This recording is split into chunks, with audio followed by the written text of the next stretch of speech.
ரஜினிகாந்த் திரைப்படத்திற்கு கிடைத்த சர்வதேச கௌரவம். தமிழ் சினிமாவிற்கு ஒரு குறிப்பிடத்தக்க பாராட்டுக்குரிய வகையில் ரஜினிகாந்தின் காலா திரைப்படம் பிரிட்டிஷ் திரைப்பட நிறுவனம் BFI மூலம் நூற்றாண்டின் திரைப்படங்களில் பட்டியலிடப்பட்டுள்ளது. சராசரி பாக்ஸ் ஆபீஸ் செயல்திறன் இருந்த போதிலும் காலா ரஜினிகாந்தின் கொண்டாடப்பட்ட வாழ்க்கையில் மிகவும் பாராட்டப்பட்ட படங்களில் ஒன்றாக நிற்கிறது.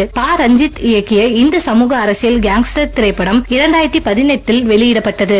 பிரிட்டிஷ் பிலிம் இன்ஸ்டிடியூட் வெளியிடும் சைட் அண்ட் சவுண்ட் என்ற மாத திரைப்பட இதழ் சமீபத்தில் தனது சமீபத்திய பதிப்பில் நூற்றாண்டின் சிறந்த 25 திரைப்படங்களை பட்டியலிட்டுள்ளது.